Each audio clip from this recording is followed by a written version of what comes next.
দান করেছে। আমরা খুবই সংক্ষিপ্ত সময়, এটা ডিটেলস আলাপ, কিন্তু প্রাইমারিলি একটা নলেজ দেওয়ার জন্য যে ইসলামের পদ্ধতিটা কত অদ্ভুত সুন্দর, ইসলাম কোন প্রক্রিয়ায় পৃথিবীর সর্বকালের সর্বশ্রেষ্ঠ অসভ্য মানুষদেরকে মাত্র অল্প সময়ের ব্যবধানে এমন শ্রেষ্ঠ মানুষ বানালো যে পৃথিবীর সর্বকালের সর্বশ্রেষ্ঠ মানুষ ওই মানুষদের ব্যাপারে সাক্ষ্য দিয়ে গেছেন, খৈরুল উমুরি করনি সুম্মাল্লাযীনা ইয়ালুনাহুম সুম্মাল্লাযীনা ইয়ালুনাহুম।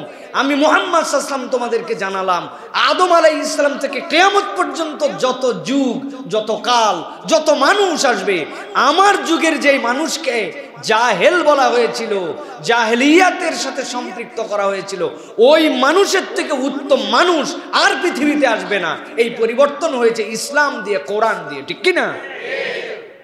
ঠিক তো জোরে বললাম। এখন আরেকটা ঠিক জানতে চাই, যেই কোরআন দিয়ে পরিবর্তন হয়েছিল ওই কোরআন কি অবিকৃতভাবে এখন পর্যন্ত সংরক্ষিত আছে না বিকৃত হয়েছে?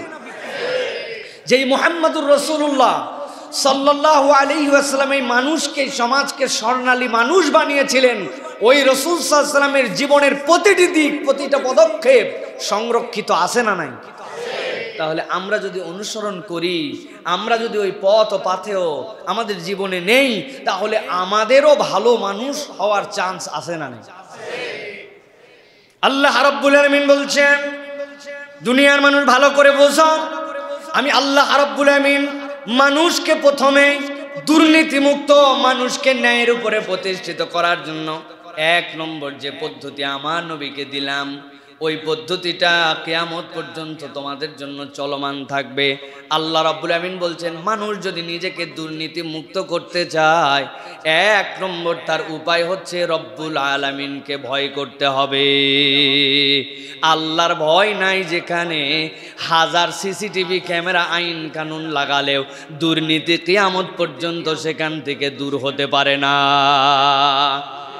আল্লাহ রাব্বুল আমিন বলছেন, ইয়া আইয়ুহান নাসু তাকু রাব্বাকুমুল্লাযী খালাকাকুম মিন নাফসিন ওয়াহিদাহ ওয়া খালাকা মিনহা যাওজাহা ওয়া বাথা মিনহুমা রিজালান কাসীরান ওয়া নিসা। আল্লাহ বলছেন, ও দুনিয়ার মানুষ, ভালো করে সম্বোধন বুঝেন, ইয়া আইয়ুহাল মুমিনুন, ইয়া আইয়ুহাল মুসলিমুন, ইয়া আইয়ুহাল আরাব। আল্লাহ একটাও বলেন নাই, আল্লাহ ইউনিভার্সাল সম্বোধন করে কিয়ামত পর্যন্ত মানুষকে বলছেন, ইয়া আইয়ুহান নাস, ও দুনিয়ার মানুষেরা, ইত্তাকু রাব্বাকুম, তোমরা তোমার রবকে ভয় করো, তোমরা মুত্তাকি হও। আল্লাহ বলছেন, কেন মুত্তাকি হবে? আল্লাহ বলছেন মুত্তাকি হওয়ার কারণ, খলাকাকুম মিন নাফসিন ওয়াহিদা। আল্লাহ বলছেন, আমি তো সেই রব, যেই রব তোমাদেরকে এক আত্মা থেকে সৃষ্টি করেছি। অতএব স্রষ্টার কাছে বান্দা যতক্ষণ পর্যন্ত তার সৃষ্টি হওয়ার বিষয়টাকে স্বীকার করে নিয়ে মাথা ঝুঁকায় না দিবে, পরিপূর্ণভাবে ওই মানুষ কখনো ভালো মানুষ হওয়া সম্ভব নয়। আল্লাহ রাব্বুল আমিন বলছেন, ওয়া খালাকা মিনহা যাওজাহা, আর আমি রব্বুল আমিন তোমাদের জন্য তোমাদের স্ত্রীকেও সৃষ্টি করেছি, ওয়া বাসসা মিনহুমা রিজালান কাসীরান ওয়া নিসা, আর আমি আল্লাহ তোমাদের মধ্যে থেকে অসংখ্য অগণিত ধারায় কিয়ামত পর্যন্ত, অনাগত সময় পর্যন্ত পুরুষ এবং নারীকে সৃষ্টি করেছি। আল্লাহ বলছেন, আমি রব যে তোমার স্রষ্টা, এই রবের কাছে তুমি যদি একবার নিজেকে সমর্পণ করে দাও আর অনুভব করো যে তুমি নিজে নিজেই সৃষ্টি হও নাই, যেই ব্যক্তি নিজে নিজে সৃষ্টি হয় নাই সে নিজে নিজে বানানো আইন কানুনও মেনে নিতে পারে না। সৃষ্টি করেছেন যিনি, আইন কানুন মানবে তার, ঠিক কি না? এই আয়াতে কারিমা আমাদেরকে সাক্ষ্য দেয়, পরবর্তী অংশ আমাদেরকে বুঝায়, রব্বুল আলামিন তার যে বিধান দিয়েছেন ওই বিধান অনুযায়ী যদি আপনি না চলেন, ওই হুকুম অনুযায়ী যদি আপনি না চলেন, আপনি যদি মনে করেন আমার মন পছন্দ আইন অনুযায়ী আমি চলবো, কিয়ামত পর্যন্ত সমাধান নাই। এই যে সাউন্ড সিস্টেমের মাধ্যমে আমি কথা বলতেছি, এই জায়গায় সাউন্ড বক্সের মধ্যে, অ্যাম্পলিফায়ারের মধ্যে পিন ঢুকানোর পয়েন্ট আছে, আছে না? এরপরে সেই জায়গায় সাউন্ড বাড়ানোর জন্য নব আছে। এখন নবের মধ্যে ইন্ডিকেশন দেওয়া আছে 1 2 3 4 5 6 7 8 9। 1 হচ্ছে সবচেয়ে কম, 2 হচ্ছে তার চেয়ে বেশি, 3 হচ্ছে তার চেয়ে বেশি। বাম থেকে ডানের দিকে মোচড় দিতে হবে আপনাকে। যদি দেন তাইলে আপনার সাউন্ড বাড়বে, আর বামের থেকে যদি ডানের থেকে বামে চাপ দেন আপনার সাউন্ড কমবে। এখন বলছেন আমার টাকা দিয়ে আমি মাইক কিনছি, আমার সাউন্ড বক্স আমি লাগাইছি, বেটা তুই বললেই হবে নাকি আমি বামের দিকে ঘুরাইয়া দিয়ে আমি ভলিউম বাড়াবো? বাড়বে কেন? বাড়বে না। আমার টাকা, আমার সমাজ, আমার দেশ, আমার আইন, আমার আদালত, আমার সংসদ, আমি আমার মতো চলবো। কিয়ামত পর্যন্ত ছোট্ট উদাহরণ দিয়ে বুঝে নেন, যে যেই জিনিসকে সৃষ্টি করে ম্যানুয়াল দিয়েছে ওই গাইডেন্স যদি আপনি অনুসরণ না করেন, ওই জিনিস যেরকম আপনাকে সাপোর্ট করবে না। আল্লাহ বুঝাতে চান ইয়া আইয়ুহান নাস ইত্তাকু রাব্বাকুমুল্লাযী খালাকাকুম, আমি রব তোমাকে সৃষ্টি করেছি, অতএব আমার আইন যদি তুমি না মানো, অনুসরণ না করো, কিয়ামত পর্যন্ত তোমাদের বানানো আইনে দুর্নীতি দূর করা সম্ভব নয়। আল্লাহ রাব্বুল আলামিন এই জন্য বলছেন ওয়াত্তাকুল্লাহাল্লাযী তাসালুনা বিহি ওয়াল আরহাম ইন্নাল্লাহা কানা আলাইকুম রাকীবা। আমার রব বলছেন এমন একজনের কাছে তোমার জবাবদিহি করতে হবে, এমন একজনের সামনে তোমাকে দাঁড়াতে হবে। দুনিয়ায় কেউ তোমাকে দেখলো না, কেউ তোমাকে ধরলো না, কেউ তোমাকে ছুঁইল না, সব নামগুলাও আসলো না, এক ড্রাইভারের পিঠের উপর দিয়ে সব চলে যায়, ভিতরে বড় বড় রাগব বোয়াল আস্তে করে রয়ে যায়। আমার আল্লাহ বলছেন এই দুনিয়ার মানুষ ভালো করে বোঝো, ওয়াত্তাকুল্লাহাল্লাযী তাসালুন, আল্লাহ রাব্বুল আমিনের কাছে তোমার হিসাব দিতে হবে। যেই রব তোমার ব্যাপারে বড় বেশি সম্মুখ জ্ঞাত আছেন, আল্লাহ নিজেকে বলছেন ইন্নাল্লাহা কানা আলাইকুম রাকীবা। রব্বুল আলামিন তোমার ব্যাপারে এমনভাবে সম্মুখ জ্ঞাত, সব জ্ঞান তার কাছে আছে। যেহেতু সৃষ্টি তিনি করেছেন, আল্লাহ বলছেন, নির্দেশ দিচ্ছেন ওই রবকে ভয় করো। কলকাঠি কবজা সব আল্লাহর কাছে, একদিন আল্লাহর কাছে দাঁড়াতে হবে। দুনিয়ার কেউ না ধরলেও রব আমাকে ধরবেন, ওই ভয় যদি একবার বান্দার অন্তরে আসে, ওই বান্দা কখনো আর দুর্নীতিতে যেতে পারে না। ঠিক কি না? আরবের এক বেদুইন একদম মূর্খ, মরুভূমির মধ্যে উট চড়ায়। এক ড্রাইভার গেছে, যাওয়ার পরে বলছে তোমার উটের যে দুধ, এই দুধ থেকে আমাকে একটু 1 জারকিং দুধ দিয়ে দাও। তোমার মালিক আছে এই জায়গায়? বলে না মালিক নাই। বলে তাইলে দুধ দিয়ে দাও আমারে, আর তোমারে আমি 10 দিরহাম দিয়ে দিচ্ছি। ও বললো কি সাংঘাতিক কথা, তুমি একটা অবাস্তব কথা বলতেছো, আমার মালিক নাই, সেই মালিক তো উটের মালিক, কিন্তু উট এবং আমি এই দুইজনের যে মহামালিক, ওই মালিক কি দেখবে না আমি তোমাকে দুধ দিতে পারবো না? এই বোধকে শিখাইছে, এই বোধ তাকে, এই ধর্ম বিশ্বাস তাকে শিখিয়েছে। এই জন্য ধর্মহীন জাতি, বেহায়া জাতি, ইসলাম বিমুখ জাতি যত বেশি আপডেটেড হতে যাবে, তত বেশি সে ব্যাকডেটেড হবে। আর ইসলামকে অনুসরণ করে, সম্মান করে, ধর্মীয় শিক্ষা, নৈতিক শিক্ষা যে জাতি সমৃদ্ধ হবে, এই জাতি তত বেশি আপডেটেড হবে। ঠিক কিনা? আপনি আপনার সংজ্ঞা চেঞ্জ করেন, আপনি স্মার্ট বাংলাদেশের সংজ্ঞা চেঞ্জ করেন।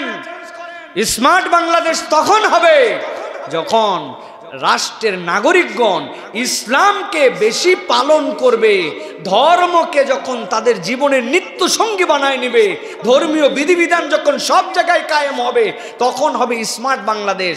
আর নচেত এটা ঠুনকো নামাঙ্কিত স্মার্ট হবে, কিন্তু এটা শয়তানিতে ভরা একটা দেশ হবে। ঠিক কিনা? এই ষড়যন্ত্রে এখন আমাদের সমাজ ব্যবস্থা লিপ্ত। এখন কিভাবে ধর্মহীন করা যায়, কিভাবে বেহায়া বানানো যায়, কিভাবে ফ্রি মিক্সিং শেখানো যায়, কিভাবে অসভ্যতা শেখানো যায়, কিভাবে এই মানুষগুলোকে বেহায়া বানানো যায়, এই টার্গেট এখন হচ্ছে আমাদের সমাজের মধ্যে রন্ধ্রে রন্ধ্রে ছড়াইছে।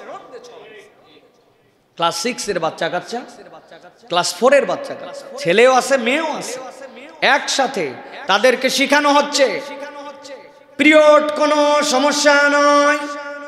আচ্ছা, পিরিয়ড কি আসলে কোনো সমস্যা না? আমরাও তো বলি পিরিয়ড কোনো সমস্যা নয়, কিন্তু তাদের উদ্দেশ্য কি? তারা কি পিরিয়ড কোনো সমস্যা নয় বোঝানোর জন্য এই ডায়লগ দেয়? না, তাদের ডায়লগ হচ্ছে ওই ক্লাসের মধ্যে 40টা মেয়ে আছে, 40টা ছেলে আছে, ছেলে মেয়েকে কোরাস করা, এইটা বলানোর দ্বারা তাদের টার্গেট তাদের মধ্যে লজ্জা তুলে দেওয়া, আর তুলে দেওয়া, তাদেরকে বেহায়া বানানো। আপনার যদি পিরিয়ডিক্যাল টার্ম শিখাতে হয়, মেয়েদেরকে মেয়েদের শিক্ষক দিয়ে আলাদা করে শিখান। ছেলেদের পিরিয়ড কোনো সমস্যা নয়, এটা শিখানোর দ্বারা পিরিয়ড শিখান না, বেহায়াপনা শিখান, ঠিক কিনা? এটা আমাদের দেশে প্রমোট করা হচ্ছে, এই বেহায়াপনা তাদেরকে শেখানো হচ্ছে। বলেন তো ভাই, পিরিয়ড তো প্রত্যেক মাসে একবার হয়, মাত্র 3 থেকে 10 দিনের ডিউরেশনে হয়। ওরা পিরিয়ড নিয়ে এত আলাপ করলো, কিন্তু মাতৃত্বের পরে যে নেফাস হয়, ওই নেফাস তো 40 দিন পর্যন্ত হতে পারে। কোনো দিন নেফাস কোনো সমস্যা নয়, অথবা মাতৃত্বকালীনের পরে যে রক্ত, এটা সমস্যা নয়, এটা বলে না। অথচ ওই সময় তার শিশু তার কাছে আসে, ওই সময় তার পরিবার তার সাথে আসে, সদ্য ভূমিষ্ঠ শিশুর নানান ধরনের জার্ম, বিভিন্ন ধরনের সমস্যা হতে পারে, ওইটা তো আরো বেশি সতর্ক করার কথা। ওইটার কথা তারা বলে না। তাদের টার্গেট বেহায়া বানানো। বেহায়া বানানোর ফলাফল কি জানেন? বেহায়া বানানোর ফলাফল, আগে একটা মানুষ, মহিলা, তার 60-70 বছরের জীবন চক্রে মাত্র 40 থেকে 50টা পিরিয়ডিক্যাল সার্কেল ছিল। প্রত্যেক মাসে যেই মা বোনদের পিরিয়ড হয়, ম্যাচুর হওয়ার পর থেকে, বালেগা হওয়ার পর থেকে, সে মাত্র 40টা পিরিয়ড নিয়ে তার জীবন পার করে ফেললো। ব্যাপার কি? অবাক হবেন না? বছরে 12টা পিরিয়ড হওয়ার কথা, 60 বছর বাঁচলো, 40টা পিরিয়ডে তার জীবন শেষ। হ্যাঁ, ওই সময় তাদের লজ্জাশীলতা, তাদের নিজেদের সম্ভ্রম, এইরকম উন্মুক্ত অনাচার, অজাচার, এইগুলা না থাকার কারণে তাদের মাতৃত্বকালীন সময়ই আসতো দেরিতে। তারা ম্যাচুরি হতো 10, 12, 13 বছর বয়সে। এরপরে বিবাহ, 8-10টা বাচ্চা কাচ্চা হতো। এরপরে বিয়ের পরবর্তী তার যে ডিউরেশন ফাঁক থাকতো, 40 বছর 50 বছর পরে তো মেয়েদের অটোমেটিক আল্লাহ আবার পিরিয়ড বন্ধ করে দেন। এই জীবনে তার 40-50 পিরিয়ড, 12-13টা বাচ্চা কাচ্চা, তার হায়াত চক্রটা এমন ছিল। আর এখন সেই সার্কেল 60-70 বছরে একটা মেয়ের পিরিয়ড হয় 350 থেকে 400 সার্কেলে রূপান্তর হয়েছে। ওদের টার্গেট প্যাডের ব্যবসা করা, স্যানিটারি ন্যাপকিনের ব্যবসা করা, মুসলিম উম্মাকে বেহায়া বানানো, ছেলে মেয়ের মধ্যে লজ্জাশীলতা তুলে দেওয়া। যেখানে মা বোন তাদের ইস্যুটা, তাদের বাবা, তাদের স্বামী, এইগুলা দেখবে, সেটা না করে তারা বলতেছে তোমার যদি পিরিয়ডের প্যাড লাগে বাপকে কেন বলবে, মাকে কেন বলবে, তোমার ভাইকে বলো, বন্ধুকে বলো। এটার দ্বারা তারা অসভ্য সমাজ, একটা বর্বর সমাজ, একটা লজ্জাহীন সমাজ, এইটা একটা তুলে আমাদের সমাজের যে তাহজিব তামাদ্দুন, এটা দূর করতে চায়। এইটার দ্বারা কখনো স্মার্ট আর মডার্ন বাংলাদেশ বানানো সম্ভব নয়। এটার দ্বারা অনিবার্য ধ্বংসের দিকে বাংলাদেশকে নিয়ে যাওয়া হচ্ছে। আমরা যদি সচেতন না হই, আমাদের ভবিষ্যৎ প্রজন্মকে নিয়ে আমাদের বড় আফসোস করতে হবে।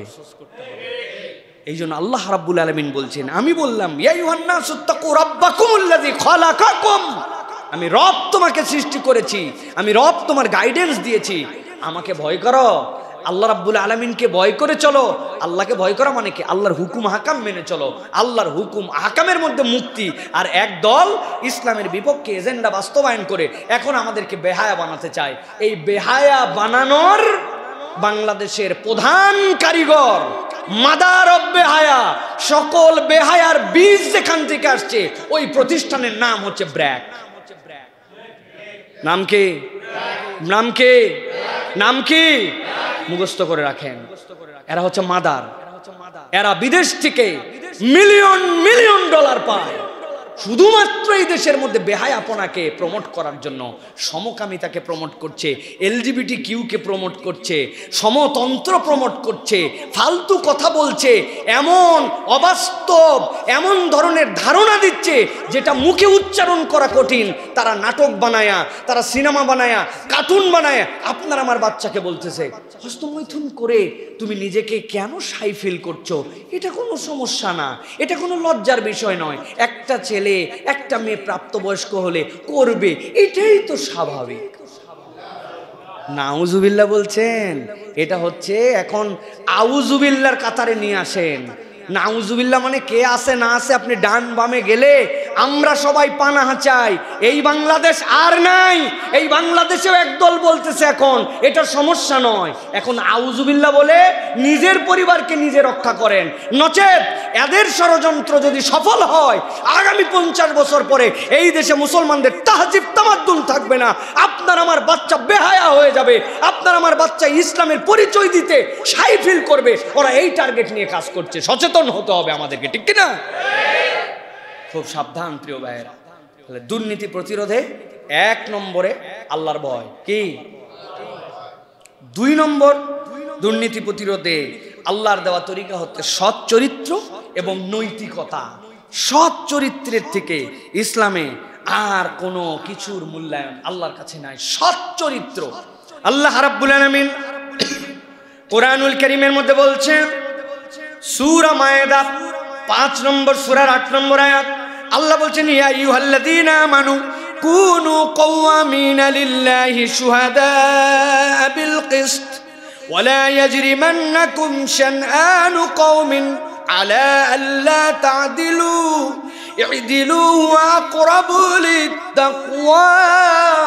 রব্বুল আমিন বলছেন, এই দুনিয়ার মানুষ, আমি রব্বুল আমিন তোমাকে সৃষ্টি করার পরে এরপরে আল্লাহ ব্যতীত পরে তোমাকে যে গুনাহগুণ অর্জন করতে বললাম, তুমি যদি দুর্নীতি মুক্ত থাকতে চাও, তোমার সমাজকে যদি এরকম করে দেখতে চাও, আল্লাহ বলছেন, ইয়া আইয়ুহাল্লাযীনা আমানু কুনু কওয়ামিনা লিল্লাহি শুহাদা বিল কিসত। আল্লাহ বলছেন তোমাদের জন্য দায়িত্ব, আল্লাহ রব্বুল আলামিনকে তোমরা যদি রব হিসেবে বিশ্বাস করো, তাহলে তোমরা ন্যায়নিষ্ঠ ন্যায় পরায়ণতার উপরে তোমরা অবিচল থাকো। ওয়ালা ইয়াজরিমান্নাকুম শানআনু কওমিন আলা আল্লা তা'দিলু। কোন কম কোন দল কারো প্রতি অন্তরের মধ্যে বিদ্বেষ থাকার কারণে কখনো যেন ন্যায় বিচার থেকে তাদেরকে তোমরা বঞ্চিত করো না। অনেক ইন্টেলিজেন্ট ব্রাঞ্চের লোকেরা আজকে আসেন আমাদের এখানে, বিভিন্ন পর্যায়ের গোয়েন্দা ডিপার্টমেন্ট, বিভিন্ন ডিপার্টমেন্ট, তারা সালাম বিনিময় করেন আমাদের সাথে, দায়িত্বপ্রাপ্ত হয়ে কথা বলার জন্য, কথা শোনার জন্য আসেন তারা। কোনো কথা আমার যদি আপনাদের কাছে মনে হয় যে কোরআনুল কারীমের বিপক্ষে আমি বলতেছি, অথবা কোনো কথা কাউকে ইন্টেনশনালি খোঁচানোর জন্য বলতেছি, আপনারা আমাকে স্মরণ করাই দিবেন, ইনশাল্লাহ আমি আপনাদের সামনে আবার বিষয়টি খোলাসা করার চেষ্টা করব। ভালো করে বোঝেন, আল্লাহ রাব্বুল আলামিন আমাদের যে নিয়ম কানুন দিলেন, যে নীতিমালা দিলেন, আমরা আমাদের দেশকে দুর্নীতি মুক্ত করতে চাই, রব্বুল আলামিনের তরিকা কি, আপনি যদি সেটা অনুসরণ না করেন আপনি তো পারবেন না। এই আয়াতে কারিমাতে বলা হচ্ছে, ওয়ালা ইয়াজরিমান্নাকুম শানআনু কওমিন। তোমরা যদি দুর্নীতি মুক্ত হতে চাও, কোন কওমের প্রতি বিদ্বেষের কারণে তোমরা যেন আইন প্রয়োগের ক্ষেত্রে, তোমরা যেন ন্যায় বিচারের ক্ষেত্রে 2 নম্বরই করো না। বুকে হাত দিয়ে বলতে হবে, এই দেশে গোষ্ঠী বিদ্বেষ, দল, নানান কারণে ন্যায় বিচার থেকে লক্ষ লক্ষ মানুষকে বঞ্চিত করা হয় কিনা? হয় কিনা? মানুষের প্রতি জুলুম হয় কিনা? আদালত থেকে বেইনসাফ হয় কিনা? ভুয়া সাক্ষ্য দিয়ে আলেম ওলামাকে ফাঁসানো হয় কিনা? তা আপনি এই বিদ্বেষ থেকে যদি না বের হতে পারেন, তাহলে আপনি কেমন করে এই সমাজকে পরিবর্তন করবেন? রব্বুল আলামিনের সূত্র সূরা মায়েদা 5 নম্বর সূরার 8 নম্বর আয়াতে কারিমা যে পড়ে নেবেন, আল্লাহ বলছেন, ইদিলু হুয়া আকরাবু লিত-তাকওয়া। তোমাদেরকে আমি বলছি তোমরা আল্লাহকে ভয় করো। আমি আল্লাহ রাস্তা দেখাই দিলাম কেমনে আল্লাহকে ভয় করবে। তোমরা আদালত কায়েম করো, ইনসাফ করো, ন্যায় বিচার করো। আল্লাহ বলছেন এটা তোমাকে মুত্তাকি বানায় দিবে। সুবহানাল্লাহ। সমাজে কোনো ক্ষেত্রে ইনসাফ আমরা পূর্ণাঙ্গভাবে দেখতে পাই না। সব জায়গায় স্বজনপ্রীতি, দুর্নীতি, দলপ্রীতি, আমাদের নিজস্ব পরিমণ্ডল প্রীতি, এই প্রীতির ঠেলায় এই দেশে ন্যায় নিষ্ঠ আদালত, ইনসাফ সব এখন ওই জাদুঘরে রাখার মতো জায়গায় চলে গেছে। এই জন্য প্রিয় ভাইয়েরা, সৎ চরিত্র এবং নৈতিকতা সম্পন্ন মানুষ হতে হবে। নৈতিকতা যদি না থাকে তাহলে আমরা কখনো সমাজকে দুর্নীতি মুক্ত করতে পারবো না। এটা হচ্ছে আমাদের 2 নম্বর বিষয়। প্রিয় ভাইয়েরা, রাসূলুল্লাহ সাল্লাল্লাহু আলাইহি ওয়াসাল্লাম বলেছেন, তোমাদের মধ্যে সর্বোত্তম সে যার চরিত্র এবং ব্যবহার সর্বোত্তম। তা আমার চরিত্র সর্বোত্তম না, আমার ব্যবহার সর্বোত্তম নয়, আমি চারিত্রিকভাবে ভণ্ড, উপরে আমি যে লেবাস পরে থাকি ওইটা তো আমার বাহ্যিক খোসা, খোসার তো আমার কোনো ভ্যালু নেই আল্লাহর কাছে। এই জন্য প্রিয় ভাইয়েরা সচ্চরিত্রবান হতে হবে। রাসূলুল্লাহ সাল্লাল্লাহু আলাইহি ওয়াসাল্লাম বলছেন তোমরা কল্যাণ করো, তোমরা সত্যের সাথে থাকো, আল বিররু ইয়াহদি ইলাল জান্নাহ, তোমার এই কল্যাণকামিতা তোমাকে জান্নাতে পৌঁছায় দিবে। খারাপ থেকে বাঁচো, খারাপ থেকে বাঁচো, জেনে রাখো এই খারাপ তোমাকে জাহান্নামে পৌঁছায় দিবে। তা আমি ভালোর সাথে চলি না, ভালোকে পছন্দ করি না, ভালোর সাথে আমার সম্পর্ক নাই, নানান কারণে ভালোকে আমার কালো মনে হয়, তাহলে তো এই কালো মনে হওয়া মানে আপনার চোখে সমস্যা, আপনার চোখে সমস্যা, এটা ইসলামের সমস্যা নয়। অতএব আপনার সতর্ক হয়ে আমাদের প্রত্যেককে সৎ চরিত্র এবং নৈতিকতা সম্পন্ন মানুষ হতে হবে। এটা না হলে সমাজের এই সকল ভণ্ড মানুষ দিয়ে আপনি দুর্নীতিকে না বলুন, অমুককে না বলুন, এটা বলায়া কখন আপনি দুর্নীতি দূর করতে পারবেন না। দুর্নীতিকে না বলুন, এর জন্য 10 কোটি টাকা বাজেট হয়েছে, বিভিন্ন জায়গায় এটার পোস্টার, সাইনবোর্ড, ব্যানার, ফেস্টুন লাগাতে হবে, এর 8 কোটি টাকায় খাইয়ে ফেলছে। 3 নম্বরে দুর্নীতি দূর করতে হলে ইনসাফ এবং ন্যায় বিচার লাগবে। কি লাগবে? ইনসাফ এবং ন্যায় বিচার। সূরা নিসা 135 নম্বর আয়াতে কারিমার মধ্যে আল্লাহ রাব্বুল আলামিন ডিটেইলস আপনার আমার জন্য প্ল্যানিং দিয়েছেন। রব্বুল আলামিন কি বলছেন দেখেন, ইয়া আইয়ুহাল্লাযীনা আমানু কুনু কাওয়ামিনা বিল কিসতি শুহাদাআ লিল্লাহ ওয়ালাউ আলা আনফুসিহিম আউল ওয়ালিদানি ওয়াল আকরাবিন ইয়াকুন গানিয়ান আও ফাকিরান ফাল্লাহু আউলা বিহিমা। রব বলছেন আমি তোমার ব্যাপারে, তোমাদেরকে তোমাদের ব্যাপারে নির্দেশনা দিচ্ছি। ইয়া আইয়ুহাল্লাযীনা আমানু, ঈমানদারেরা, কুনু কাওয়ামিনা বিল কিসত, তোমরা সত্যের উপরে, ন্যায় বিচারের উপরে, ইনসাফের উপরে, আদালতের উপরে অটলভাবে তোমরা দাঁড়ায় যাও। তোমরা জেনে রাখো তোমরা যে কাজটা করতেছো এইটা রব্বুল আলামিনকে সাক্ষ্য মেনে তোমরা করতেছো। দুনিয়ার কেউ তোমার জন্য এটা ধরাছোঁয়ার না থাকলেও তোমার রবের কাছে তুমি এটার জন্য দায়বদ্ধ। রব এরপরে বলছেন তোমাদের নিকটাত্মীয়, তোমাদের পরিবার পরিজন, কেউ ধনী কেউ গরিব, কেউ তোমার কাছের কেউ তোমার দূরের, এইগুলা যেন প্রভাবিত হয়ে তোমাদেরকে ন্যায় বিচার থেকে দূরে না সরায়। রব্বুল আলামিন বলছেন সব সময় মনে রাখবে ফাল্লাহু আউলা বিহিমা, তোমার নিকটাত্মীয় ধনী গরিব কাছের দূরের এদেরকে বিচার থেকে যদি প্রবঞ্চিত করো, এদের থেকে রব তোমার কাছে অধিক হকদার। আর রব যেহেতু তোমাকে সৃষ্টি করেছেন, তিনি তোমাকে নির্দেশনা দিলেন তোমার বিচারে যেন কখনো ইনসাফ আদালতের বাহিরে তুমি না যাও। বুকে হাত দিয়ে আমাদের মানুষদেরকে যদি জিজ্ঞাসা করা হয় আমরা আমাদের দেশে ইনসাফ আদালত প্রতিষ্ঠিত করতে পেরেছি কিনা, আমাদের অধিকাংশ মানুষ সাক্ষ্য দিতে বাধ্য হবে আমরা এত বছর স্বাধীন হলেও এখন পর্যন্ত পূর্ণ ইনসাফ আদালত কায়েম করতে পারি না। ঠিক কিনা? ইনসাফ আদালত আমরা কায়েম করতে পারি না প্রিয় ভাইরা। রং দে আমাদের বেইনসাফি, বেইনসাফ যেন আমাদের নেচার। বেইনসাফ এইগুলার কথা বললে অনেক সময় আমাদের দৃষ্টি একদম গভর্নমেন্ট পর্যন্ত, সরকার পর্যন্ত চলে যায়, কিন্তু ব্যক্তিগত পর্যায়ের বেইনসাফিও কি আমাদের কম? এত বড় দাড়িওয়ালা টুপিওয়ালা হজ করছে কয়েকবার, বাপ মরে গেছে বহুদিন আগে, আজ পর্যন্ত বোনের জমিটা ঠিকঠাক মতো ফেরত দেয় নাই, টাল বাহানা ভঙ্গি চঙ্কি করে কত কাহিনী করে বোনের জমি দেয় না। এরকম ভাই, এরকম হাজি সাহেব, নামাজি সাহেব আমাদের ঢাকায় নাই, আছে না? আহা, ছেলে আর মেয়ের মধ্যে বেইনসাফি করছে, যেটারে পছন্দ হয়েছিল ওইটাকে আগেই কিছু লিখে পড়ে দিছে, মেয়েগুলাকে কোন রকম ভূগোল বুঝ পড়ায় দিছে, ছেলেগুলাকে এই জিনিস দিয়ে দিছে। এরকম ভণ্ড মুসলমান আমাদের সমাজে আছে না ভাই? তা আপনি কোন আদালত কায়েম করে আল্লাহর কাছে যাচ্ছেন? রাসূলুল্লাহ সাল্লাল্লাহু আলাইহি ওয়াসাল্লামের কাছে এক সাহাবী এসে বললেন, ইয়া রাসূলুল্লাহ, আমার এই সন্তানকে আমি খুব মহব্বত করি, তার খেদমতের জন্য আমি একটা গোলাম রেখে দিছি। নবীজি বললেন, এদিকে আসো, তোমার আর ছেলে মেয়ে আছে? আছে ইয়া রাসূলুল্লাহ। সকলের জন্য কি গোলাম দিছো? বলেন না ইয়া রাসূলুল্লাহ। বলে তুমি যদি সকলকে গোলাম দিতে পারো এর গোলাম থাকবে, আর সকলকে না দিতে পারলে এর গোলাম সরায় দাও, তুমি তোমার সন্তানের মধ্যে বেইনসাফ করতে পারবে না। রাসূলুল্লাহ সাল্লাল্লাহু আলাইহি ওয়াসাল্লামের কি কঠোর নির্দেশনা! আমরা আমাদের সন্তানের সাথে বেইনসাফ, পরিবারের সাথে বেইনসাফ, আহা, মুসলমানের বাড়ির কাজের মানুষ যারা তাদের সাথে আমরা মুসলমানরা যে বেইনসাফি করি, কল্পনার অতীত। আমি কতবার আপনাদের কাছে বলেছি না বেইনসাফির ধরনগুলা নজরেই নাই আমার। আহা, সাম্প্রতিক এক বাচ্চাকে খুব পিটাইছে তার পরিবার। অপরাধ কি? কোলে করে এইরকম করে তার ওড়নার কাঁকালে করে পোলাও ভাত নিয়ে বাথরুমের মধ্যে যে খাচ্ছিল। এই চুরি করার অপরাধে তাকে পিটানো হয়েছে। বলেন তো ভাই, আপনার বাড়িতে যদি কেউ থাকে, সে চুরি করলে তাকে শাস্তি দেওয়ার ওই মালিকের অধিকার আছে কিনা? আছে না ভাই? আছে।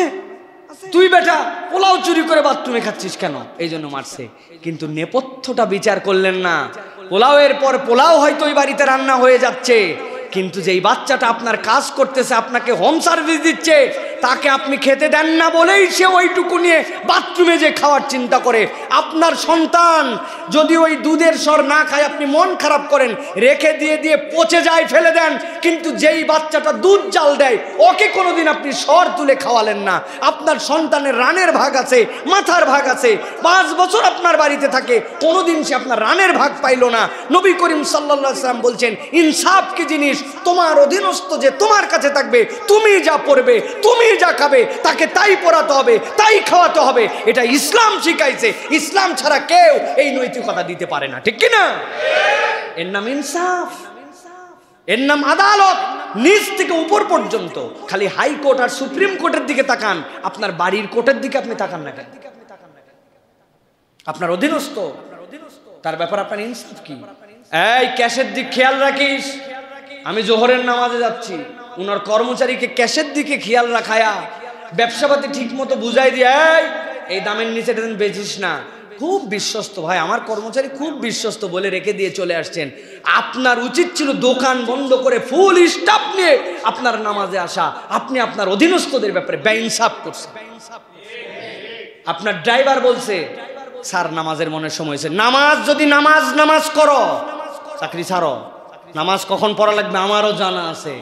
উনি নামাজের আগ্রহী, আপনি তাকে পাত্তা দেন না, বেচারি চাকরির ভয়ে আর বলে না। এরকম মালিক বাংলাদেশে নাই। উল্টাটাও আলহামদুলিল্লাহ শত শত আছে। বারবার এই জন্য বলছি, আইয়ুহাল্লাযীনা আমানু কুনু কাওয়ামিনা বিল কিসত শুহাদা লিল্লাহ। আল্লাহর জন্য আদালত হিসাবের মধ্যে বুঝে নেন যে আমার কোন জায়গায় গাফলতি আছে, আমি কোন জায়গায় গাফলতি করতে পারি আর না পারি। এটা আপনাকে হিসাবের সাথে বুঝাতে হবে। এইটার রুট লেভেল থেকে উপর পর্যন্ত যদি প্রতিষ্ঠিত করা না যায়, কিয়ামত পর্যন্ত ডায়লগ বাজি করে দুর্নীতি দূর করা যাবে না। আপনার মোরাল পাওয়ার যদি না থাকে, আপনার অন্তরের ভিতরের পবিত্রতার শক্তি যদি না থাকে, মুখ দিয়ে নীতি নৈতিকতার কথা বললেও ওটার এফেক্ট পড়ে না, ওটার এফেক্ট পড়ে না। এটা 3 নম্বর বিষয়, ইনসাফ ও ন্যায় বিচার। 4 নম্বর, অন্যের সম্পদের সম্মান করা। এটা যদি আমাদের মধ্যে না ঢোকে, তাহলে আমরা দুর্নীতি দূর করতে পারবো না। কোরআনুল কারীম আমাদেরকে কি বলছে? আপনারা যাবেন এবং পড়বেন। আপনারা যে রমাদানের আয়াতগুলি পড়েন, আল্লাহ রাব্বুল আলামিন সূরা বাকারার মধ্যে কুতিবা আলাইকুমুস সিয়াম কামা কুতিবা আলাল লাযিনা মিনকুম, এই যে আয়াতগুলো দিলেন, এরপর আল্লাহ রাব্বুল আলামিন বললেন, তোমাদের মধ্যে কেউ যদি সফরে থাকো, অথবা তোমাদের মধ্যে কেউ যদি অসুস্থ থাকো, ফাইদাতুম মিন আইয়ামিন উখার, এই দিনগুলো অন্য সময় তোমরা পূরণ করে নিও। রোজার বিধান শেষ। আল্লাহ রাব্বুল আলামিন তারপরে বলছেন যে তোমাদের জন্য অন্যের সম্পদের সম্মান করাটা কিরকম হবে।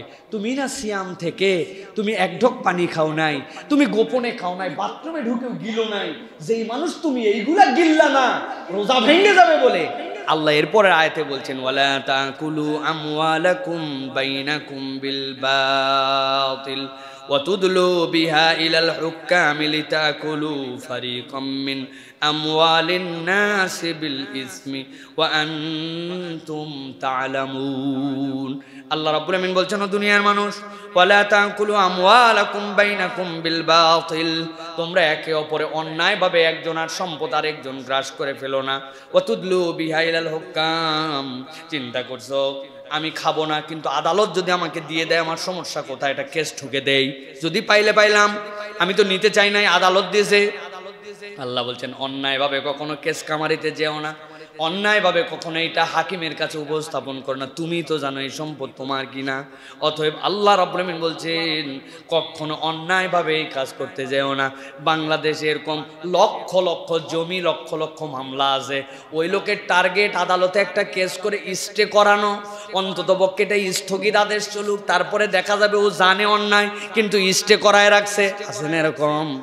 রব্বুল আলামিন বলছেন ওয়াতুদলু বিহাইলাল হুকাম লিতাকুলু ফারিকাম মিন আমওয়ালিন নাস, মানুষের সম্পদ তুমি ভক্ষণ করার জন্য কখনো মিথ্যা মামলা, মিথ্যার জায়গায় তুমি কখনো বিচারকের কাছে উপস্থাপন করো না। আল্লাহ বলছেন ওয়া আনতুম তাআলামুন, বিষয়টা তুমি জানো এটা তোমার হক নয়, এইটা যদি তুমি করো আর এই প্র্যাকটিস যদি তোমাদের মধ্যে থাকে, কিয়ামত হয়ে যাবে, তারপরেও সমাজের দুর্নীতি রোধ করতে পারবে না। কিয়ামত হবে, দুর্নীতি রোধ হবে না। তাহলে এই মেন্টালিটির মানুষ কিভাবে গঠন হবে? ওই ধারাবাহিকতায় আসতে হবে, আল্লাহকে ভয় করতে হবে, নিজের চরিত্রের বলিষ্ঠতা আনতে হবে, ইনসাফ প্রতিষ্ঠিত করতে হবে, ন্যায় বিচারের উপরে অটল অবিচল থাকতে হবে। সাথে সাথে এই মেন্টালিটি আপনার থেকে দূর করতে হবে, যেই আল্লাহর জন্য আমি রোজা থাকছি, এক ফোঁটা পানি খেলে সিয়াম ভেঙে যায়, আর আমি ওই ব্যক্তি কেমনে আমি মানুষের সম্পদ খেয়ে ফেলি, কেমনে আমি 2 নম্বর করে ফেলি, কেমনে আমি এই সম্পদগুলাকে ভক্ষণ করি, এটা আল্লাহ রাব্বুল আলামিনের কাছে তো আমাকে দাঁড়াতে হবে। অতএব এখান থেকে আমাদের বাঁচার চেষ্টা করতে হবে। ভাই, কতদূর পর্যন্ত আমাদের কথা যাবে, কোথায় পর্যন্ত পৌঁছাবো আমি জানি না, কিন্তু আমার সামনে আল্লাহ যে প্রত্যেক জুমায় এই যে আপনারা সারা দেশ থেকে আসেন, আপনারা এত কষ্ট করে এই ছোট্ট একটু মসজিদের মধ্যে সেই 9:30 10টার থেকে 2তলা 3তলা বাইরে রাস্তা ফুল করে আপনারা আসেন, জিম্মাদারির জায়গায় আমরা অন্তত শপথ নেই যে আমরা কখনো কারণ আমি মিথ্যা মামলা দিব না, যদি দিয়ে থাকি এখান থেকে উঠাই নিব, অন্যায়ভাবে কারো এক চুল সম্পদ ভক্ষণ করব না। আরে 4 আঙ্গুল ঠেলে দিয়ে কি করব? কবর তো আমার সেই নির্ধারিত জায়গার মধ্যে হবে, হাসরের ময়দানে তো আমাকে নির্ধারিত জায়গায় উঠতে হবে। এই 4 আঙ্গুলের মায়ায় জাহান্নামের দিনে আমি আমার ওই বোঝা পিঠে টেনে কেমন করে নিয়ে যাব? এই কয়টা মানুষ যদি আমরা শপথ নিতে পারি, এটাই আমাদের জন্য কামিয়াব হবে ইনশাআল্লাহ। রাজি আছে ইনশাআল্লাহ? আমরা কখনো কারো সম্পদ কোনোভাবে জ্ঞাতসারে অন্যায়ভাবে নিব না, এটা আমাদের শপথ হবো, পারবো ইনশাআল্লাহ। আল্লাহ আমাদেরকে বোঝার তৌফিক দান করেন। প্রিয় ভাইয়েরা, 5 নম্বরে ইসলাম ঘুষ গ্রহণের ব্যাপারে আবার আলাদা করে নিষেধাজ্ঞা দিয়েছে। অন্যায় থেকে বাঁচো, আল্লাহকে ভয় করো, ভালো মানুষ হও, মিথ্যাভাবে মানুষের সামনে দলিল উপস্থাপন করে জমি ভক্ষণ করার, সম্পদ ভক্ষণ করার চেষ্টা করো না। অন্যের সম্পদকে আল্লাহ হারাম করেছেন, নবী করিম সাল্লাল্লাহু আলাইহি ওয়াসাল্লাম ওই বিদায় হজের ভাষণ থেকে বলে দিয়েছেন, এটা তোমাদের জন্য, মুমিনের জন্য এটা হারাম, তাদের রক্ত হারাম, তাদের সম্পদ হারাম তোমাদের জন্য। আল্লাহ তারপরে আলাদা করে আবার বলছেন যে তোমাদের জন্য ঘুষ, এখান থেকে বাঁচো, উৎকোষ থেকে বাঁচো। এইখান থেকে যদি তোমার জাতিকে ফেরাতে না পারো, তাহলে এই জাতি পচে যাবে, এটা রন্ধ্রে রন্ধ্রে দুর্গন্ধ বের হবে। কেননা ঘুষ এমন একটা জিনিস, আল্লাহ রাসূল সাল্লাল্লাহু আলাইহি ওয়াসাল্লাম বলছেন আর রাশি ওয়াল মুরতাশি কিলাহুমা ফিন্নার, ঘুষ দেয় যে খায় যে, উভয়কেই আল্লাহ জাহান্নামে নিক্ষেপ করবেন। অতএব এখান থেকে আমাদেরকে বাঁচতে হবে। প্রিয় ভাইয়েরা, আজকে এই যে ঘুষ দিব না, এই বোধ কোথা থেকে জাগ্রত হবে? হালাল হারামের কনসেপ্ট থেকে এই বোধ আসবে, কোনটা হালাল কোনটা হারাম। কিন্তু বলেন তো ভাই, আমরা যে শিক্ষা ব্যবস্থায় আমাদের প্রজন্মকে বড় করে তুলছি স্কুলিংয়ে, এখানে কি হালাল এবং হারামের বাজ বিচার বোধ, এই মেধা মনন তৈরি করার মতো কোনো কার্যক্রম আছে? হ্যাঁ, অজুই ঠিক মতো শিখতে পারে না, এমন কার্যক্রমে শিক্ষা ব্যবস্থা দিয়েছি আমরা। ইসলাম ও নৈতিক শিক্ষাকে 4 সাবজেক্ট রাখি নাই, 4 সাবজেক্ট থাকলেও পাস করার টেনশন থাকে, ওইটাকে এখন বানাইছে ঐচ্ছিক সাবজেক্ট, যদি নিলে ভালো, না নিলে আরো ভালো। আপনি চিন্তা করছেন, যেটা আপনার মূল সাবজেক্ট হওয়ার কথা, আপনি নৈতিক মানুষ বানাচ্ছেন না, আপনি গণিতবিদ বানাচ্ছেন, আপনি কেমিস্ট বানাচ্ছেন, আপনি ফিজিস্ট বানাচ্ছেন, আপনি বড় ধরনের বিজ্ঞানী বানানোর প্ল্যান করতেছেন, হাতি ঘোড়া সব বানানোর চেষ্টা করতেছেন, কিন্তু আপনি তার রুহের খোরাক দিচ্ছেন না, আপনি তার অন্তরের খোরাক দিচ্ছেন না। হারাম কোনটা, হালাল কোনটা, আল্লাহর হুদুদ কোনটা, কোন পর্যায়ে চললে তুমি নীতি নৈতিকতা সম্পন্ন মানুষ হবে, এইগুলা কিছু নাই। ওর নাকি ব্রেন ডেভেলপমেন্ট করতেছে শুধু। ভাই, আপনি কি জানেন একটা জিনিস, এই যে আমাদের শিক্ষা ব্যবস্থায় বাংলা, ইংরেজি, গণিত, সমাজ, গণিতের মধ্যে আবার কবিতা, গদ্য, পদ্য, পোয়েম, পোয়েট্রি, এই যে বিষয়গুলি আমাদের নানান কিছু দিয়া এই যে 11 ক্লাস 12 ক্লাস পর্যন্ত নিয়ে যাওয়া হয়। কেন নিয়ে যাওয়া হয় বলেন তো ভাই? এই কবিতা যেগুলো বাংলা শিখলাম, এই যে বিষয়গুলি আমরা শিখলাম, এইগুলো আমাদের কোনোদিন কাজ দিবে? কিন্তু কেন শিখায়? ব্রেনের চর্চার জন্য। আপনার ব্রেনটাকে বিভিন্ন ডাইমেনশনে যদি ওইটাকে চাষ করা হয় তাহলে একটা ক্রিয়েটিভ মানুষ তৈরি হবে। এটা প্রমাণিত সত্য, এই কালচার মানুষের দ্বারা প্রমাণিত সত্য। কিন্তু যেই ব্রেন আপনি ডেভেলপ করলেন ওইটা সঠিক রাস্তায় চলবে না ব্যাঠিক রাস্তায় চলবে? যেই ক্যানেল আপনি খনন করে পানি নিয়ে আসলেন ওইটা ক্ষেতকে ডুবায় দিবে নাকি সেচ লাগবে তখন পানি দিবে? এইটা নিয়ন্ত্রণ এবং এইটা ব্যবস্থাপনা যদি আপনি না জানেন তাহলে ওই খাল কাটা আপনার জন্য বড় বিপদ হবে। এখন আপনি যে শিক্ষা ব্যবস্থায় চাষ করায় সন্তানকে বড় করতেছেন, ও তো এমন ক্রিয়েটিভ হয়েছে যে ও কোন দিকে যাইতে হয় আর কোন দিকে যাইতে হয় না জানে না, তার নীতি কোনটা নৈতিকতা কয়টা এটা বোঝে না। আপনারা দেখছেন কিনা জানি না, আমরা ফেসবুকে মাঝে মাঝে থাকি, বোরখা পরে হুজুরদের সামনে হিন্দি সিনেমায় বাৎসরিক অনুষ্ঠানে নাচে। কারণ ওর ধারণা বোরখা পরে এরপরে সব করা যায়। আছে কি নাই?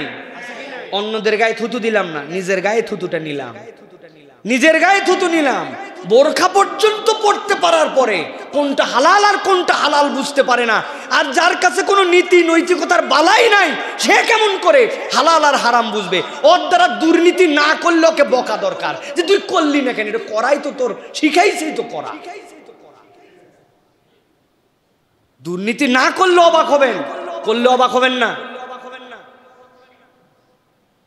কাঁঠাল খুলে রেখে দিছেন, মাছি আসতেছে না, তাহলে বুঝতে হবে দেশে কোনো সমস্যা হয়েছে, নিশ্চয় মাছিদের অসুখ হয়েছে অথবা মাছিদের পেট খারাপ করছে। তাছাড়া কাঁঠাল খোলা তুই আসলি না মানে কি? কথা ঠিক কিনা ভাই? তা আপনি যেভাবে নীতি নৈতিকতাহীন এই জেনারেশন তৈরি করতেছেন, ও যদি কুকামাকাম না করে বিস্ময়কর ব্যাপার। কি ব্যাপার? কুকামাকাম করতেছে না কেন? নিশ্চয় ওর ইয়েতে সমস্যা আছে, ওর সোড়া কাটা। প্রিয় ভাইরা, কম দুঃখে এই কথাগুলি বলছি না, আমরা ইসলাম থেকে দূরে সরে যাচ্ছি প্রিয় ভাইরা। এই জন্য ইসলাম আলাদা করে বলছে ঘুষ এটার সাথে তোমার কোনো সম্পর্কই থাকতে পারে না, দূরতম তোমার সম্পর্ক থাকতে পারে না। প্রিয় ভাইরা, নবী করিম সাল্লাল্লাহু আলাইহি ওয়াসাল্লাম একটা সাংঘাতিক হাদিস আছে। নবীজি সাল্লাল্লাহু আলাইহি ওয়াসাল্লাম আবু হুরায়রা রাদিয়াল্লাহু তাআলা আনহু বলছেন, আবু হুরায়রা, যখন আমানতদারিতা নষ্ট হয়ে যাবে তখন কিয়ামত জন্য অপেক্ষা করো। আমি বলি, ইয়া রাসূলুল্লাহ, আমানতদারিতা আবার নষ্ট হয় কেমনে? উনাদের লেভেলটা কি বুঝেন? উনাদের লেভেলটা কি? আমানতদারিতা নষ্ট হয় কি সাংঘাতিক কথা, আপনি কি বুঝালেন এর দ্বারা? বলে আমানতদারিতা হচ্ছে রাষ্ট্রের দায়িত্ব যেইগুলো আছে ওই দায়িত্বে যখন অযোগ্য, অদক্ষ এবং অপরিপক্ক ব্যক্তিরা দায়িত্ব নেবে ওইটাই আমানতদারিতা নষ্ট হয়ে যাবে। তখন তুমি কিয়ামতের অপেক্ষা করো। ভালো করে বুঝে দেখেন, আমাদের যেই জায়গায় যাকে বসানোর কথা, যেই জায়গায় যার থাকার কথা, যেই জায়গায় যার পদায়ন হওয়ার কথা, আমি তো অবাক হই। আপনারা অবাক হন কিনা আমি জানি না। সংসদ ভবনে যেই সকল লোক বক্তব্য দেয়, এই বক্তব্য আমি ক্লাস 6-এ দিতে পারতাম। বলেন হুজুর কেমন করে পারতেন? কালচার ছিল আমাদের, 50টা সাবজেক্ট দিয়ে কৌটার মধ্যে রাখতো, জানতাম না পর্যন্ত কি সাবজেক্ট, ওখান থেকে একটা তুলে নিয়ে এইটা পড়ে উপস্থিত বক্তব্য দিতে হতো। একদিনে এটা হয় নাই, এরকম হতে হতে প্রজন্মের সেরা তার্কিক হলাম। 2002 সালে বাংলাদেশে যত ইউনিভার্সিটি ছিল, যত পাবলিক ইউনিভার্সিটি ডিবেটর ছিল, বক্তা ছিল, আব্দুল্লাহ সাইফুল্লাহকে রব্বুল আলামিন ওই সেশনে সেরা তার্কিক বাংলাদেশের বানাইছিল। এটা একদিনে তো না, এখান থেকে নিচ থেকে হতে হতে প্র্যাকটিস করতে করতে এক জায়গায় আসছি আমরা।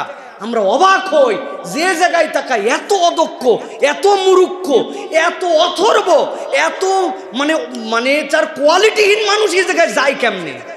পরে বুঝে ফেলছি, না যাই তো উপায় নাই। প্রশ্ন কিনে যে পরীক্ষা দিয়েছে, ওর তো কোনো পরীক্ষাই দেওয়া লাগে না। ওর কি কোনো মেধার পরীক্ষা দেওয়া লাগছে? তো মেধার পরীক্ষা দিয়ে আসে নাই।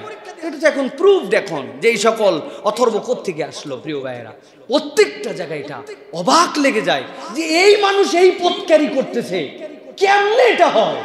এটা আবাল মার্কা কথাবার্তা। বাংলা রিডিং পড়তে পারে না, সে বাংলাদেশের সংসদের যে বক্তব্য দিচ্ছে বাংলা রিডিং পড়তে পারে না। ওই যে আমাদের বিগত রাষ্ট্রপতি যিনি স্পিকার ছিলেন উনি বলছিলেন না যে মাননীয় সংসদ সদস্য আপনি আপনার লিখিত বক্তব্য আমার কাছে জমা দিলে লিখিত বক্তব্য পঠিত হিসাবে পরিগণিত হইয়াছে বলিয়া গণ্য করে নেওয়া হবে। আপনার এত কষ্ট করার দরকার নেই। এরকম আবালে ভরে গেছে দেশ প্রিয় ভাইয়েরা। কারণ কি? অযোগ্য অদক্ষ এই ব্যক্তিগুলাকে আসমান থেকে ফেরেশতা পদায়ন করে নাই, আমরাই আমাদের পায়ে কুড়াল মারছি, ঠিক কিনা? কুড়াল মারলে তো আপনার রক্ত বেরোবে, কোপ খাওয়াই লাগবে আপনার। এখন কি করবেন? রক্ত দেখেন, এখন রক্ত দেখতেছি আমরা। আল্লাহ আমাদেরকে হেদায়েত দান করুন। 6 নম্বর, জনসাধারণের স্বার্থ রক্ষার মেন্টালিটিওয়ালা মানুষ গঠন করতে হবে। জনসাধারণের স্বার্থ দেখবে, এই মেন্টালিটি বিরাট গুরুত্বপূর্ণ। এটা কার মধ্যে দরকার? স্পেসিফিক যারা দেশ রক্ষার বাহিনী তাদের মধ্যে দরকার। পুরাতন গল্প আবার করি আপনাদের কাছে। আসতেছি হিলি থেকে সান্তাহার ট্রেনে করে। ট্রেন হিলি বর্ডার পার হওয়ার পরে খানিক দিন পরে আউটে দাঁড় করালো, করায়া সেনাবাহিনীর চেক, 2007-08 দিকের কথা বলছি। সেনাবাহিনী চেক করে এরপরে মেলা জিরা বের করলো, কি কি বের করলো, করে টোরে 2 ঘন্টা লেট, ট্রেন ছেড়ে দিল। যেই না ওই ট্রেন আসছে জয়পুরহাট আসে আবার চেক। এবার তখন বিডিআর ছিল, বিডিআরের চেক, তারা আবার অনেক কিছু বাইর করলো। এখান থেকে ছেড়ে দিয়ে আক্কেলপুর আসলো, আক্কেলপুর আসে আবার এক চেক, এবার র্যাবের চেক, তারাও কিছু বের করলো। সান্তাহার আসার পরে আবার চেক, আমি সান্তাহার নেমে গেলাম। প্রিয় ভাইয়েরা ভালো করে বুঝেন, এই চেকটা, এই অবৈধ স্মাগলিং, এইগুলা ট্রেনের থেকে বের করা, ধরা, এইগুলাকে আটকানো আমাদের যে সকল দায়িত্বশীল বাহিনী আছেন তাদের দায়িত্ব কিনা? তারা ভালো কাজ করেছে কিনা? ভালো কাজ করছে। কিন্তু এখানে একটা কিন্তু আছে। কিন্তুটা হচ্ছে, যেই ট্রেনের মধ্যেই মাল সামান উঠলো, যেই ট্রেনের মধ্যে স্মাগলিং হলো, স্মাগলাররা উঠলো, এই বাথরুমের মধ্যে, ছাদের মধ্যে, এখানে ওখানে গুজায় রাখলো। ভাই এই মাল তো আসমান থেকে নামে নাই, এটা বর্ডার পার করে অবৈধভাবে ঢুকছে। তো আপনি আপনার বর্ডারটা যদি এমন করেন যে দিক দিয়ে কিছু ঢুকবে না, ট্রেন কি আপনার জয়পুর, সান্তাহার, আক্কেলপুর আউটে দাঁড় করানোর দরকার আছে? বেরিবাদ দিছে ওই জায়গায়, দিয়ে পুরো ঢাকা বেঁচে গেল। আপনি যদি চিন্তা করতেন ঢাকা বাঁচার দরকার কি, আমাদের মোল্লা সাহেব চিন্তা করছে আমার মিরপুর বাঁচলে হয়, উনি মিরপুরে বাউন্ডারি দিচ্ছে, পুরো ঢাকা তো তলায় থাকতো। আরেক এমপি যদি মনে করতো যে আমার আরেকটু বড় করি, গাবতলী সহ দেই, তলায় থাকতো। বেরিবারটা দেওয়ার কারণে ঢাকার এই পাশটা আমরা বেঁচে গেলাম। তো আপনার বেরিবারটা ওই যে বর্ডারে দিলে সমস্যা কোথায়? বর্ডার খোলা রেখে, বর্ডার থেকে 2 নম্বর লোক রেখে, বেইনসাফ, বেআমানতদার, জনগণের স্বার্থ রক্ষা করে না এইরকম ব্যক্তিরা ওখান থেকে নেশা জাতীয় দ্রব্য ঢোকে, ওখান থেকে 2 নম্বর জিনিস ঢোকে, ওখান থেকে গরু পাচার হয়, দেশের স্বার্থ বিরোধী, যুব সমাজকে নষ্ট করার মাদক আছে। ওই জায়গায় আমাদের পাহারা মজবুত নয়। দেশের মধ্যে আমরা শুধুমাত্র এখানে সেখানে আমরা ঠেকানোর জন্য চেষ্টা করছি, এটা যৌক্তিক কোনো কারণ হতে পারে না, ঠিক কিনা?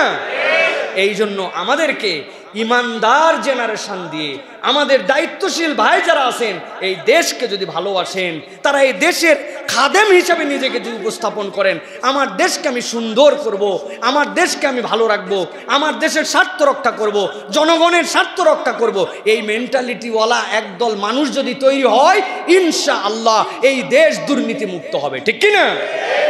এই জন্য প্রিয় ভাইয়েরা আমাদেরকে জনসাধারণের স্বার্থ রক্ষা এই মেন্টালিটির মানুষ তৈরি করতে হবে। আপনার সন্তানকেই পাঠ দেন, এই দেশ তোমার, এই মানুষ তোমার, এই দায়িত্বের জায়গায় যদি তুমি যাও, তাহলে তোমাকে এই দায়িত্বের সাথে, আমানতদারিতার সাথে এইটা তোমাকে দায়িত্ব পালন করতে হবে। এটা হচ্ছে আপনার আমার জন্য দায়িত্ব।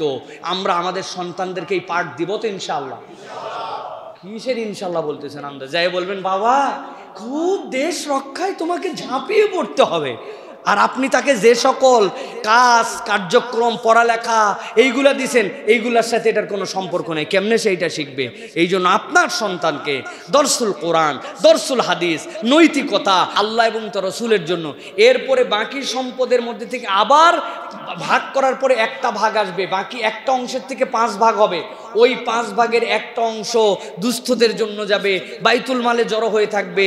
এরপরে যারা দরিদ্র, যারা দুর্বল, তাদের জন্য সেইটা ব্যয় হবে।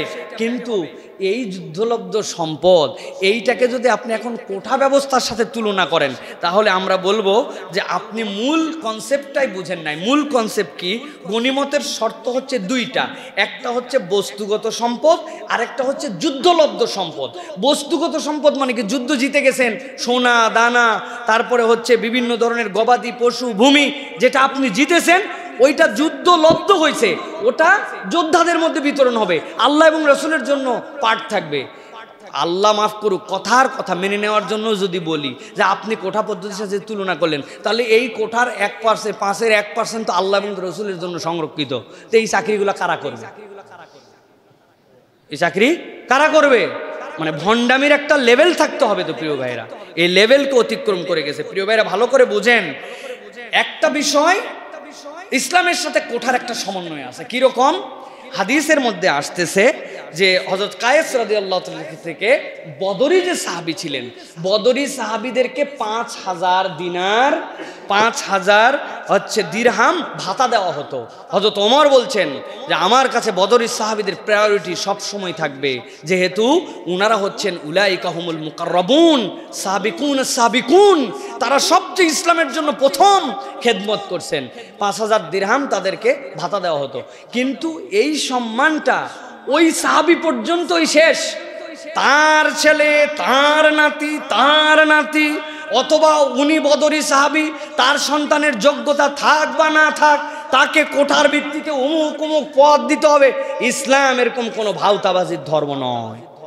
অতএব মন গড়া ব্যাখ্যা দেওয়ার এখানে কোনো সুযোগ নাই। 80% বিষয় সংরক্ষিত না।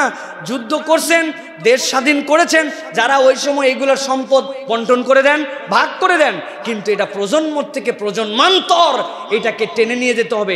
এটাকে হবে কোরআনের সূরা আনফালের আলোকে ইসলামের জিহাদকে এটার সাথে সমন্বয় করে দিয়ে এটাকে আপনি সাফাই গাইবেন, এটাকে আপনি সাপোর্ট করবেন, এরকম অপব্যাখ্যা করা যাবে না। এই অপব্যাখ্যা করলে আমাদের ঈমান থেকে বের হয়ে যাওয়ার সম্ভাবনা আছে।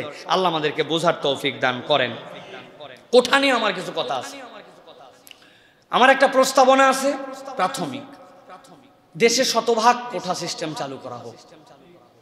100% কোঠা, 100% কোঠা চালু করে যারা যারা আমাদের যুদ্ধের সাথে সম্পৃক্ত ছিলেন, তাদের নাতি, তাদের নাতি, তাদের নাতি যে আজ পর্যন্ত জন্মগ্রহণ করছে, অথবা ডাক্তার ইডিজি এক্সপেক্টিং ডেলিভারি ডেট দিছে, ওই তারিখ থেকে হিসাব করে যত পদ পদায়ন যা আছে দিয়ে কমপ্লিট করে দেওয়া হোক।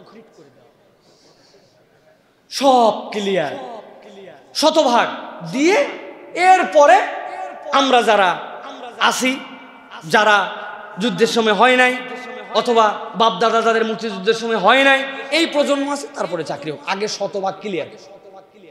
এটা কি আপনারা আমার সাথে একমত? হ্যাঁ, এটা করা হোক। এটা করলে এই ঝামেলা মিটবে।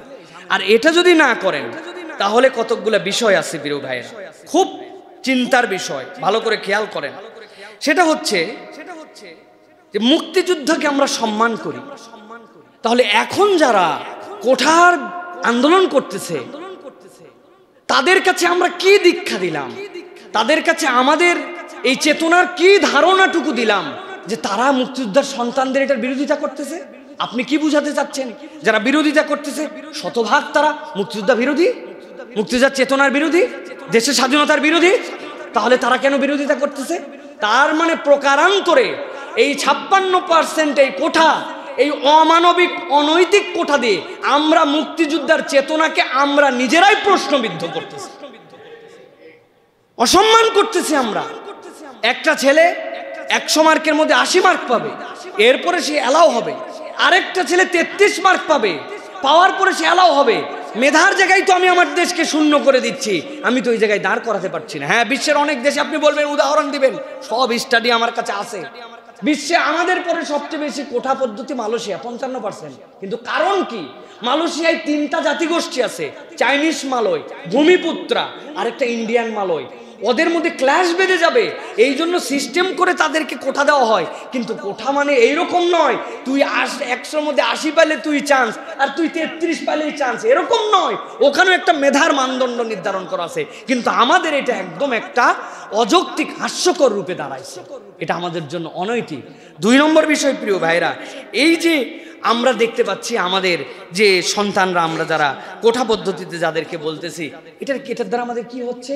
প্রিয় ভাই প্লিজ আপনারা এইগুলো বিষয় ভাববেন। একটা ছেলে মাস্টার্স পাস করার পরে, এটা নতুন করে চেঞ্জ হয়েছে, মাস্টার্স পাস করার পরে প্রাইমারির চাকরি পায়, আর একটা মেয়ে ইন্টারমিডিয়েট রেজাল্ট হয় নাই, আবেদন করলে প্রাইমারির চাকরি পায়। আপনি কি মনে করেন একটা ছেলে বিশ্ববিদ্যালয়ে মাস্টার্স করার পরে তার যে যোগ্যতা, কোয়ালিফিকেশন, তার যে ওজন, তার যে মনন, তার যে মেধা, তার যে ভীষণ, তার যে মিশন, একজন ইন্টারমিডিয়েট পাস করা মেয়ের সেটা সম্ভব? আপনি মনে করতেছেন প্রাইমারি তো এখানে দিলে কি মেয়েদেরকে আমাদের এগিয়ে দিতে হবে, কিন্তু আপনি মেয়েকে আগাতে যে আপনার জাতির ভবিষ্যৎকে পিছায় দিচ্ছেন। আমরা নারী বিদ্বেষী নই, ইসলাম নারীর সবচেয়ে পক্ষে কথা বলেছে। ইসলাম নারীকে যে ইজ্জত দিয়েছে, ইজ্জত কিয়ামত পর্যন্ত কেউ দিতে পারবে না। কিন্তু আমরা না ভেবে এই সকল বুমেরাং সিদ্ধান্ত দিয়েছিলাম, 10 বছর নিয়োগ হয়েছে, ওইগুলো তারও 50 বছর খেদমত করবে, 36 বছর নতুন করে সিদ্ধান্ত দিয়ে আমি চেঞ্জ করলাম, অনার্স পর্যন্ত আনলাম। কিন্তু যে পয়জন ঢুকে গেল, ওই পয়জনকে আপনি কিভাবে দূর করবেন? এই জন্য আমাদের এই বিষয়গুলা সুদৃঢ় সিদ্ধান্তে আমাদের জাতিকে এগিয়ে নেওয়ার ক্ষেত্রে অগ্রগামী হতে হবে। এই কোটা বিরোধী বা পক্ষে নয়, বরং এটাকে সমন্বয় করে আমাদেরকে এগিয়ে যাওয়ার জন্য, এই দেশকে এগিয়ে নেওয়ার জন্য চেষ্টা করতে আল্লাহ বোঝার তৌফিক দান করেন। প্রশ্ন ফাঁসকারী লিবাস নিয়ে অনেক কথা হচ্ছে, ট্রল হচ্ছে। জিজ্ঞাসা হচ্ছে প্রশ্ন ফাঁসকারীর ইসলামের শাস্তি কি, এ বিষয়ে মেহেরবানি করে জানাবেন। প্রিয় ভাইরা, প্রথমে দেশীয় শাস্তির কথা বলি। আমাদের দেশীয় শাস্তি হচ্ছে 3 বছর থেকে 10 বছর পর্যন্ত সশ্রম কারাদণ্ড হতে পারে কেউ যদি কোনো প্রশ্ন ফাঁস করে থাকে। এটা 1 নম্বর বিষয়। 2 নম্বর বিষয় হচ্ছে প্রিয় ভাইরা, যে রাসূলুল্লাহ সাল্লাল্লাহু আলাইহি ওয়াসাল্লাম বলেছেন মান গাশশানা ফালাইসা মিন্না, এর থেকে বড় শাস্তি আর কিচ্ছু নাই। ওই দিন যে উম্মতে মুহাম্মদী পরিচয় না দিতে পারলে আপনার কোনো অবস্থানই নাই। নবী বলছেন যে প্রতারক, আমি রসুল বললাম সে আমার উম্মত না, তাহলে ওই দিন সে উম্মতের থেকে বের হয়ে যাবে। প্রিয় ভাইরা, 3 নম্বর বিষয় হচ্ছে প্রিয় ভাইরা, এই ব্যক্তির নিয়ে অনেক সমালোচনা, তার পোশাক নিয়ে সমালোচনা, এই দাড়িওয়ালা, এই টুপিওয়ালা, সে এই কাজ করলো। তার দুর্নীতির থেকে দাড়ি টুপি নিয়ে কারা ট্রল বেশি করতেছে? যাদের অন্তরের মধ্যে ইসলাম, দাড়ি টুপির বিদ্বেষ, তারা দুর্নীতিকে বড় না দেখে দাড়ি টুপিকে বড় দেখতেছে। আমেরিকার 11 যখন আক্রমণ করার পরে আমেরিকানরা বিশাল চাপে ছিল। আমি নিউ ইয়র্কের পাশে একটা মসজিদে বক্তব্য দিতে গেছি, বাইতুল হিকমা মসজিদের খতিব ইন্দোনেশিয়ান আমেরিকান। প্রথম আমেরিকানরা যখন পুরো একটা স্টেডিয়ামের ভিতরে মুসলমানদের এই চাপের বিপক্ষে মুসলমানদের পক্ষ থেকে কি বলা হবে, সেই জায়গায় ওই ইমাম একটা বক্তব্য দিয়েছিলেন। তিনি বলছিলেন, ও আমেরিকানরা শুনে রাখো, $100 অনেক সময় পৃথিবীর বিভিন্ন জায়গায় জাল হয়। তার মানে কে? তার মানে তুমি কি ব্লেম করবে যে $100 তুই খারাপ, এই জন্য তোকে জাল করা হচ্ছে? $100 কোন দোষ নাই, যে জাল করছে তাকে ধরো। ওই টেরোরিস্ট আক্রমণ করেছে, ওটা ইসলাম করতে বলে না। সুতরাং ইসলাম টেরোরিস্ট নয়, এই দাড়ি টুপি টেরোরিস্ট নয়। যেই টেরোরিস্টরা এই দাড়ি টুপি ধারণ করছে তাদেরকে ধরো, মুসলমানদের পক্ষে নয়। ঠিক আমরা ঠিক একই রকম বলতে চাই, এই লোক দাড়ি টুপির ভেগ ধরছে, দাড়ি টুপি সম্মানিত এই জন্য ভেজাল করার চেষ্টা করছে। এটা দাড়ি টুপির দোষ নয়, দাড়ি টুপি ধারণ করে সে ধর্মকে এই জায়গায় ব্যবহার করছে। অতএব লোককে ধরো, দাড়ি টুপিকে ধরার এখানে সুযোগ নাই, ঠিক কিনা? কিন্তু আমরা বড় আবাল, আমাদের একজন হিন্দু ভাইও কিন্তু এই কাজ করছে। ইনি যদি 200 কোটি কামায়, উনি 500 কোটির উপর কামাইছে, কারণ 18 থেকে 20,576 জনকে সাপ্লাই দিয়েছে।